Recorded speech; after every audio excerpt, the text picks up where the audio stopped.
Jasmine Benton had not seen the orchard in 16 years. It greeted her with silence, the kind that hung beneath the surface of the wind, thick with the scent of apples gone too soft, too long untouched. Rows of crooked trees lined the long dirt drive, their branches bare and reaching, the last leaves curled, ready to fall. The rusted gate creaked behind her as she stepped out of the rental car. She had brought no luggage, just a canvas bag with her father's will and notebook, and the old key she hadn't touched since she was 18. The house sat still at the center of it all, grey and weather-stained windows like shut eyes. The porch sagged slightly, the steps warped. It looked smaller than she remembered. She didn't go inside right away. Instead, she stood at the edge of the orchard, staring down the rows. The trees watched her. The inside of the house smelled stuffy. There was a faint smell of old firewood, but the fireplace hadn't been used in years. Jasmine moved like a stranger, tracing her fingers along the familiar old piano with its cracked ivory, the warped bookcase beside the fireplace, and the rug with the same fray in the corner her father always tripped over. There were no photos on the mantel. There never had been. He'd left everything to her: the orchard, the house, the debts. Even his journals hidden in the cabinet she was never allowed to touch. The lawyer called it a clean transfer of property. No one mentioned the word mourning. She remembered the morning she found his body in the chair beside the kitchen stove. He was wearing clean clothes, his eyes were closed, and he was slumped as if he'd just dozed off. Mom had called the coroner, and he said Dad died peacefully. His heart just suddenly stopped. Jasmine hadn't cried. Now, 16 years later, she sat down in that same chair and looked at the trees through the window. The orchard that was now her inheritance, her curse. Then she noticed the cellar door was slightly open, that same door that had always been locked, the same door she was forbidden to open. She stood up from the chair and walked towards the open cellar door. The steps groaned under her weight. It smelled dusty, the same smell you get when a door is locked for a long, long time. She entered the cellar. There were crates of canning jars, old gardening tools, and rows of shelves filled with empty bottles and decayed labels, all sitting, covered with dust. She turned to look at the rest of the cellar and found a narrow cedar chest shoved into the far corner. Somehow it didn't fit. It looked out of place. She cleared some dust and opened one of the cabinet doors. Inside it, beneath a folded blanket, was a leather-bound notebook. Oddly, there was no dust on the cover. It looked like it was recently moved. With shaking hands, Jasmine opened the notebook. The handwriting was delicate, looping, and not her father's. August 3rd. He said the bruises wouldn't last, that I should stop fighting, that he didn't mean to lose his temper. Jasmine froze. She turned the page. August 5th. The orchard is beautiful at dawn, quiet, the only time I don't feel like I'm being watched. She found dozens more pages. Some were torn, and on some, the ink blurred by what might have been water or tears. August 9th, he won't let me leave. Jasmine shut the book. Her throat was dry. Her fingers felt cold. Inside the front cover, Jasmine found a name, El Morel. She didn't recognize it. She'd never heard that name before. The second entry in the journal simply read, August 12th. He says no one remembers me now, that it's easier if I stop trying. But I hear the girl. Sometimes she stands by the cellar door and listens. She never says anything, but she listens. Jasmine read it twice. A chill ran the length of her spine. She remembered when she had stood at that cellar door once. She was maybe 10 or so. Her father had been down there for hours. She remembered hearing a sound. It wasn't a voice. Not exactly. It was more a movement, as if someone was desperately trying to walk softly. Her mind went back to her putting her hand on the door, and then her father's voice came from behind her. You're not allowed down there. He never gave an explanation, and he wasn't angry. He just gave the instruction, and she obeyed. She moved away from the door, but she always wondered what the sound in the cellar was. Jasmine closed the cellar door and walked up the creaking stairs to her childhood bedroom. Everything looked the same. Her dolls sat neatly on the dresser, her slippers tucked under her bed.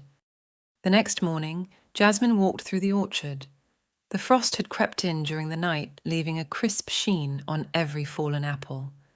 The trees were blowing in the wind, dry leaves clinging to black limbs. Some apples had split open, browning at the core, their sweetness turning to vinegar. She passed the old swing tied to the ash tree near the northern edge. She sat down and gently started swinging, her legs curled under the tire, acting as a seat. As a child, she'd spent hours there. She remembered her mother pushing her once, just once. The memory was so soft, she might have imagined it. Her mother's scarf trailing in the wind, hands warm and careful. She remembered laughter. But her father always said she was mistaken, that her mother had never been one for games. That swing creaked in the wind, moving just enough to make her stop. Then she saw the carving in the bark of the ash tree. LM. It was faint, but it was there. That night, as the house grew dark, Jasmine sat by the lantern. She didn't want to put the main lights on. It brought too many shadows. Under the soft light of the lantern, she read more from the journal. August 14th. I was allowed upstairs today. He made tea. Told me I looked better and quiet, that the orchard was medicine, that I should be grateful. The girl was there again. She stood in the hallway and watched me. She looked confused. I wonder if she thinks I'm real. Jasmine dropped the book into her lap. She did remember someone. A woman in the kitchen, pale and quiet.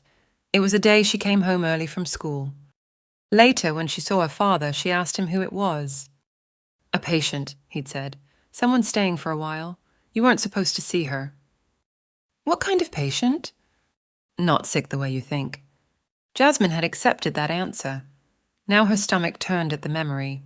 She put the journal down and decided she would call the lawyer in the morning. The next day, after Jasmine made herself some breakfast, she tried calling the lawyer. She wanted to ask if there had ever been legal issues, any reports or rumors, but the line was dead. The entire landline system in the house hummed with static. Her cell signal was too weak to call out. She stood by the window with the journal pressed to her chest, looking out at the orchard. And then, the old rotary phone in the hallway, which hadn't rung in years, let out a sharp, singular ring. It rang only once, but that was enough to make her blood turn cold. She approached slowly, placed her hand on the receiver, but paused. She didn't lift it. Instead, she walked to her room, closed the door and locked it, a habit she hadn't returned to since childhood. That night, sleep came in fragments. She dreamt of apples growing upside down, of the swing creaking without wind, of a woman in the cellar whispering through the floorboards. I didn't ask to be kept. She remembered waking up once as a child and hearing her father pacing the hallway, muttering to himself.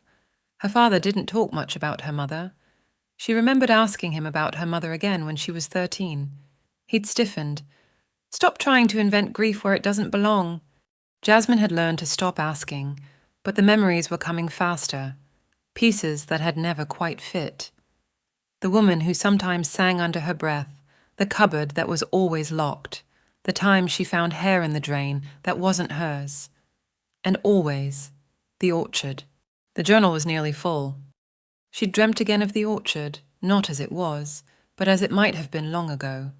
The trees in bloom, heavy with fruit.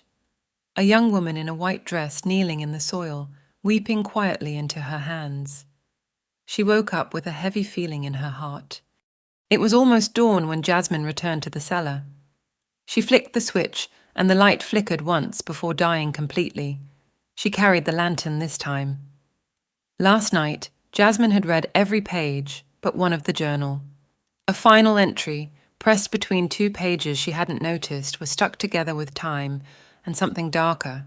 She placed the lantern on the cabinet and peeled the 2 pages apart carefully. September 2nd. He said the girl went away to school, that I wouldn't see her again. I asked to go too. He said I belonged to the trees now, that I made them sweeter. I've started hiding bits of string, anything sharp, in case I need to become a ghost on my own terms. I think she knew. I think she tried to warn me, but he made her forget. Jasmine lowered the book. Her hands were shaking. She turned slowly toward the back wall of the cellar. I'd like to take a moment and pause. Thank you for joining me on this journey. Please show a kindness by clicking like and subscribe. It would help our channel so much. Let's continue our story. There was something there. She placed her palms lightly against the wall and moved her hands slowly. She felt something barely noticeable behind shelves stacked with empty cider jugs. A false wall. One by one, she cleared the shelves, her heart pounding. Behind the shelf, wood rotted at the edges, she found a small door, the same kind of door her father once told her led nowhere. With a push of her shoulder, Jasmine forced it open. The door creaked open with a shudder. Cold air spilled out. It was a small room, maybe 6 feet by 10, just wide enough for a mattress laid directly on the floor, covered in moth-eaten blankets. A rusted tin bowl, a broken chair, and a small boarded-up window that hadn't seen daylight in decades. In the corner lay a chain, no longer fastened to anything. On the walls, Jasmine saw hundreds of long, short, and messy scratches. A single corner of the room had been obsessively scrubbed bare, like someone trying to erase the existence of a stain. As Jasmine stepped inside the room, she heard something move behind her. She turned fast, heart in her throat, but the cellar was empty. Then she heard the voice. You never needed to know. The voice was unmistakable. Her father's. Jasmine's hand shook. Her breathing came fast and shallow. No, she said aloud. You don't get to explain this. She took a step backward. But the memory, or the illusion, stepped forward. He appeared exactly as she remembered him. Clean, straight-backed, face like stone, carved to resemble kindness. Wearing his orchard coat. You were a child, he said in a low voice. You didn't need the burden. She clenched her jaw. You kept a woman here. She wasn't well, he replied. She wrote everything. I read it. She wasn't sick. You broke her. There was a long pause. Then very gently he said, Some women confuse kindness for cruelty. She never knew how good she had it here. Her family didn't want her. She said so herself. Jasmine stepped back into the main cellar, dragging the door shut with a force that kicked dust from the walls, but the voice followed her.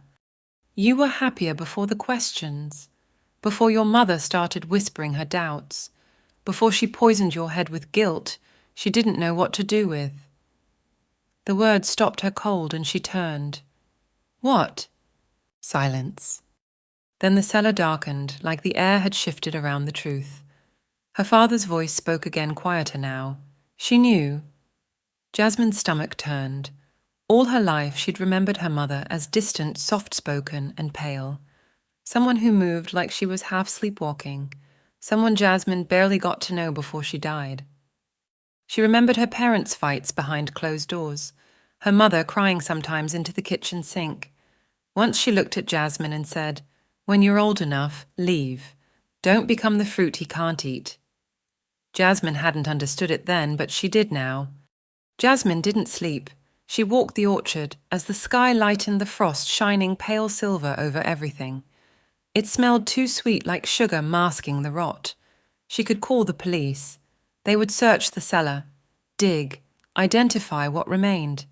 But what would it fix? She could burn all of it, the house, the orchard, the legacy. But fire couldn't cleanse memory. Instead, Jasmine returned to the swing. She sat as the woman in her dream had. Then she let herself cry.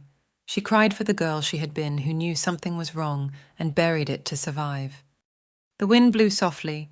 Behind her the trees rustled, and then she heard a voice, her own voice from inside her. You're the keeper now.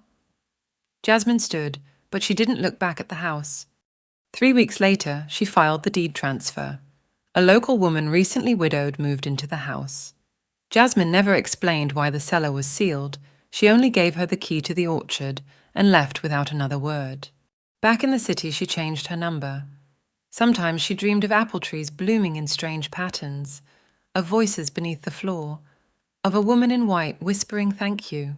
And sometimes, when walking home in the fading light, she'd pass a tree in bloom and swear she saw a carving, LM, still there, waiting. 5 years later, Jasmine stood at the edge of the orchard, the trees skeletal in late October light. She hadn't planned to return. She'd signed over the house to a preservation society years ago. They turned it into a historical farmstead. They cleared the cellar, painted over what couldn't be read any longer. The official record said the orchard had stood for 80 years and had been passed down through 3 generations. Nothing more. History was good at lying by omission. But she had come back just once after receiving a letter with no return address, Inside, a single photograph. An old swing swaying in the wind, carving faintly visible in the tree bark. L.M. Still there. Still waiting. Now Jasmine walked the rose alone, hands in her coat pockets, her boots soft on the frost-bitten grass. The new owners had let the orchard grow wild. Some trees had twisted into each other's limbs, tangled like locked arms. Others leaned apart. She reached the swing creaking in the wind. She didn't sit instead. She took from her pocket a small object. The journal, bound in worn leather corners, dog-eared with the final page blank. She placed it at the base of the tree and left. A truth returned to its roots. As she walked away, she didn't look back, but she heard the trees stir behind her, and a whisper in its leaves that could have been a thank you, or the whisper might have said, "Finally!" Sometimes we all need shelter, not just from rain, but from the storms of life, the bad days, the hard moments, the times when we feel utterly alone. In memory of everyone who's ever stood in the rain, feeling hopeless. In honor of everyone who's ever stopped to ask, "Are you okay?" In gratitude for the quiet heroes who transform grief into kindness, pain into purpose, and one simple act into a movement that changes lives. May we all be umbrellas for someone else's storm. God bless you.